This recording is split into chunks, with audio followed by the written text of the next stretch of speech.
What's up, what's up? This is Godma. Right now, for YouTube, I'm going to be recording and casting this 1v1, a very relaxed and laid back, just Terran vs. Terran.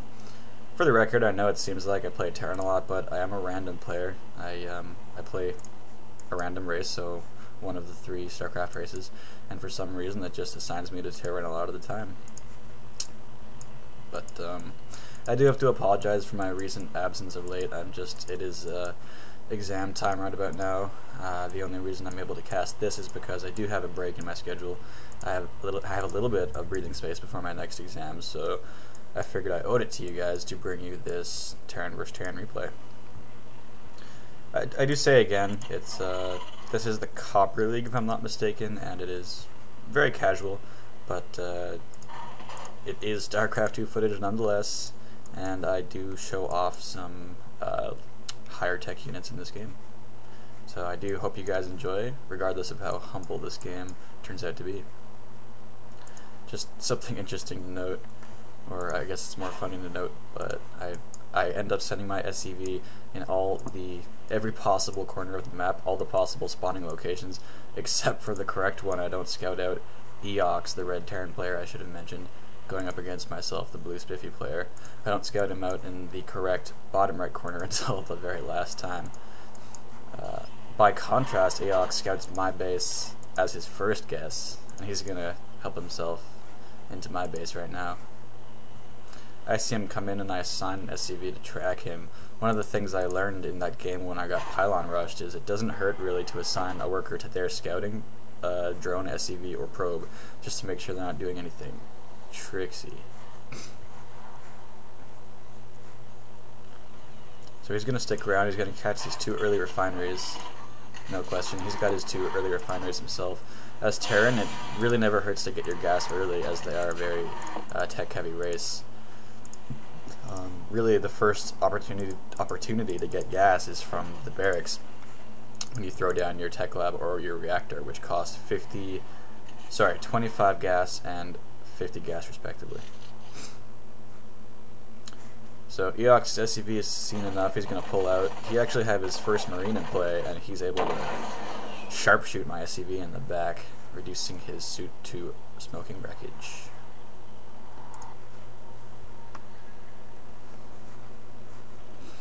Also some bad news, because I have been so absent writing all these exams, Battle.net was not kind to myself and my team. We went from something like 3rd in the Copper League ladder to I think we're 7th right now. So the top 8 qualify for the final tournament, and right now we're 7 of 8. So if I don't get back into the swing of things, I'm going to find myself out of the qualifying position. But anyway, back to the game. I have a factory going down now. If I recall, I'm just using that to get up the tech tree.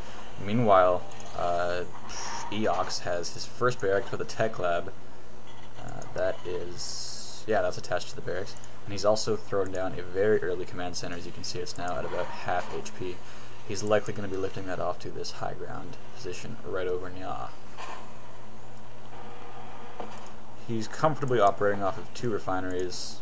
That factory is still going up. This Marine changing his mind and coming back into the safety of his base. I'm just going to raise that supply depot up right there.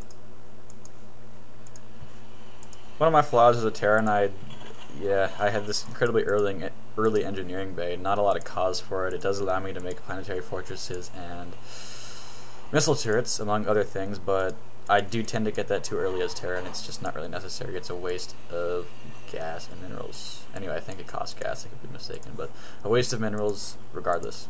As you can see here, Eiox has wisely filled his command center with 5 SCVs. He's going to be lifting them off of this expansion right here. He's going to start mining off of that additional resource patch immediately. While at the same time, I have chosen to go the route of tech, as I'm making 2 starports, using that factory to scout. I've lifted that off. I'm going to fly that across the little river or pond here, the moat even, that separates my base from the rest of the map. Also, if you guys are wondering, this map is not Lost Temple, I think it's Kulas Ravine. Don't quote me on that, but my guess is that it's Kulas Ravine. Eiox has a pretty basic, he's got a trio here of infantry with one Marauder, and for some reason an SCV, he's just kind of, you know, he wants to be a soldier like the rest of these guys. He's just going to try to blend in.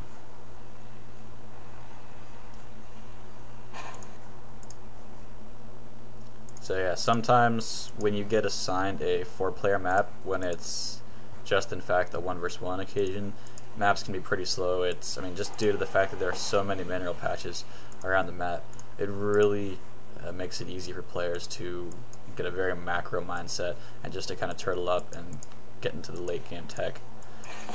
I'm trying not to get seduced by this as much as some people do. I'm getting my first Banshee out. I'm supply locked here expertly at my second starport, but my first Banshee's coming out. I believe I heard a scan. Actually, that was most likely Eiox's scan because he has no energy now on that orbital command. This SCV is going to roll back into my base. He's going to see this expansion going up. He knows that that's a threat, and I'm going to put up this refinery here as my command center is just finishing. But yeah, as I was saying, I'm trying to get this early Banshee rush going, maybe trying to take this red player off guard. Looking at the income tab here, I would expect myself to be behind an income just due to the fact that Eiox's his command center has been operating here much longer than mine has, but it's actually pretty close, as you can see here from the income tab. Taking a look at production, Eiox is making a second tech lab, a barracks, a starport, and an SCV. I'm researching cloak for those Banshees. I've got 2 Banshees in play. I think very foolishly, yeah, I have 2 in play, but I don't know where I ended up rallying it to, as you can see my 1 Banshee here is just flying around by himself. But I have committed to this air build. Eiox's SCV has scouted my expansion, but I don't think he saw my starports.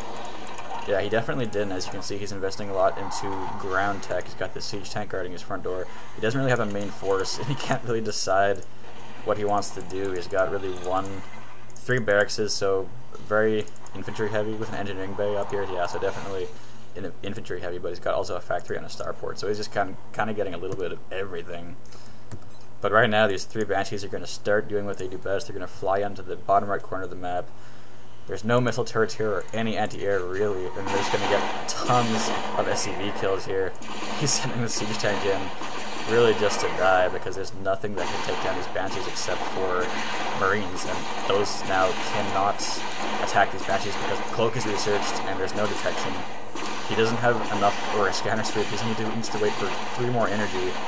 I was able to take down that missile turret that he lost. Taking a look, yeah, the tables have definitely turned in my favor. There's a scan going down now on those Banshees. They're forced to pull back to the safety of the water. But lots of casualties for red, and only 1 unit lost from